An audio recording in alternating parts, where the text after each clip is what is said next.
Hi, I'm Cody from Peeping Score Games, and tonight we're going to do a twofer. I have The Last Lighthouse and Sprawlopolis from Button Shy Games. Now, if you know anything about Button Shy Games, they specialize in little 18-card, wallet-sized games, which is awesome because you can stick a few of them in your pocket and have a game night wherever the heck you're at. First points in their favor: small, portable, easy to learn, take them anywhere. We're going to start with Last Lighthouse. This is a solo game, and I'm going to show you how it's played real quick, and I'll talk about what I liked or didn't like about it, and then we'll move on to Sprawlopolis. So first and foremost, you open it and you're met by this striking art, which I love. So the art of this game is wonderful. You've got your Lighthouse card here on the end. I apologize that it's a little distant right now. Not really a studio, it's a living room, so I'm doing the best I can. So refresher on the rules real quick. You pick your difficulty, which tells you how many cards you're going to put out. So for an easy game, you would have one creature and 3 traps. The cards are all dual purpose. Lay them that way with the yellow up top, that's a trap.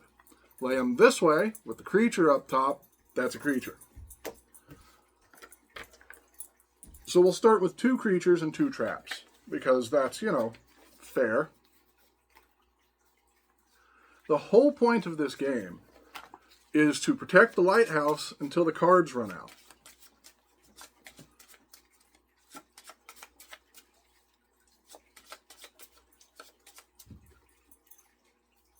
And when you play the game and you lay them out, I believe the creatures are closest to the lighthouse. So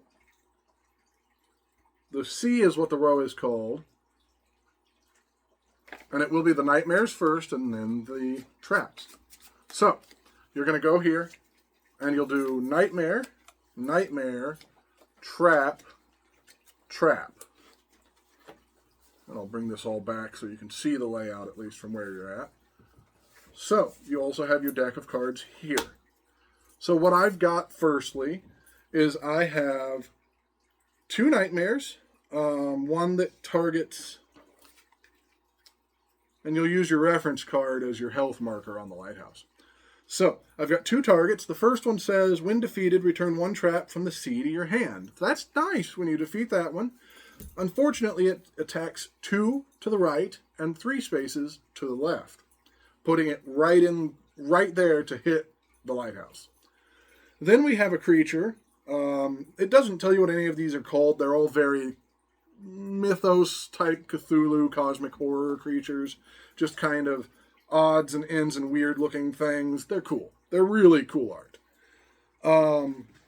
So the second one, place 1 card from your hand on the bottom of the deck, then draw a card. So that you would normally do, but since it came out during the setup phase, you do not have to do the when placed instructions. When defeated, the lighthouse regains 1 health as my first trap, and it does damage 1 to the left, 3 to the right, which doesn't really particularly help right now. And then when placed, ranges for all traps are doubled this turn. So that unfortunately is an effect I will not get because it was placed at the beginning. So the game really likes to mess with you. So I would go, well, this has 2 health, as indicated by the skulls. This has 3 health, as indicated by the skulls. This does 1 damage and 2 damage, as indicated by the fire. So I can do this one to deal 1 damage there, but it won't kill it, so it doesn't matter.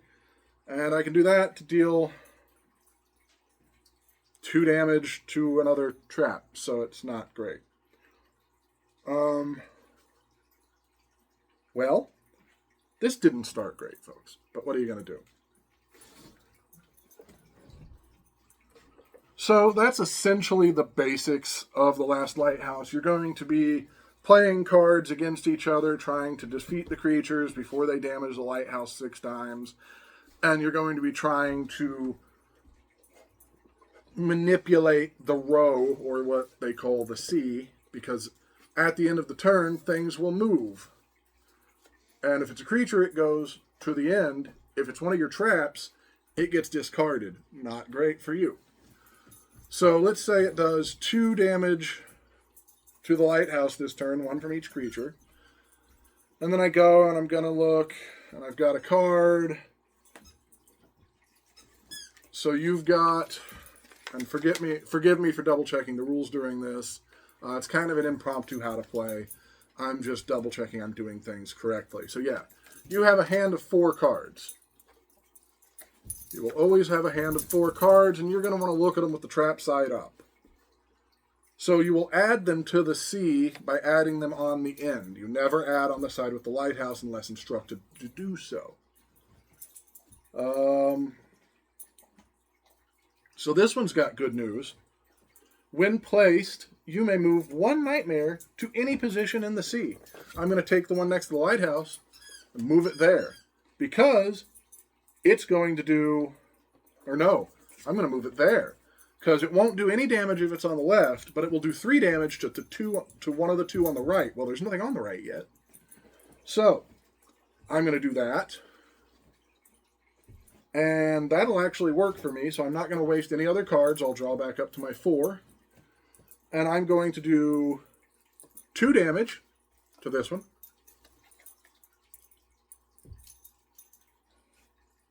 Return 1 trap from the sea to your hand. So it goes in the discard pile. And I'm going to return the one that says when placed. That way I do get to use that benefit. And then this one's going to deal 3 and wipe that one out. So nothing's going to happen here. This will get discarded. And then we'll add to the sea with more cards. And there'll be new creatures, and you'll play more cards. So that's essentially how the last Lighthouse is played. So there's a few things I really like about this. One, it's solo. I can pull this out of my pocket and play it at a McDonald's if I've got time, or while I'm waiting for a grocery order in my car, or anywhere I can find a reasonably sized flat surface. You don't have to let it sprawl.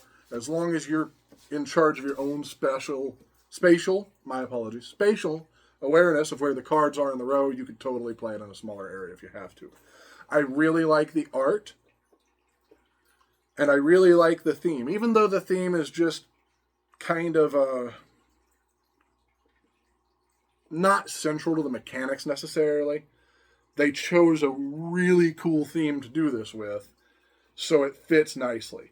The art is very aesthetically pleasing with its dark tones and the difference between lighter and darker colors, really. It's almost black and white, but not quite. It's more of like this sepia-toned, old, black, found footage type stuff. Looks really great, like an old photograph. It's challenging. It's only as challenging as you want it to be. You can set it anywhere from easy to normal to hard to very hard. And depending on how you set it, you're going to get a different challenge. The cards do interesting things. The way in which you manipulate the sea is interesting.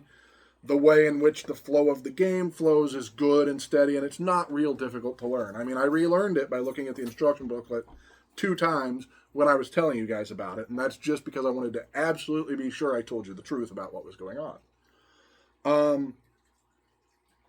My fiance didn't much like this one. She's not really a solo board gamer. I don't think she might never catch on to those, actually. We tried Final Girl, we tried this with her. I think she might have tried one other solo game, and so far nothing's really just grabbed her into the solo experience. So, she's going to give this probably a sub 7 score, something around a 6 or a 5. She's busy, so I'm doing a couple of reviews without her. I'm going to give this a 7.5. It's a really solid, really quick playing, really convenient game to have around. And it simply comes in a little wallet. You can take them anywhere with you. So, for the last Lighthouse, I'm going to do a 7.5. It's a really good solo game, and it runs really quick, so if I don't have time for like a Final Girl or any of the other solo games I have laying around my house, I can just pull this out anywhere. So now on to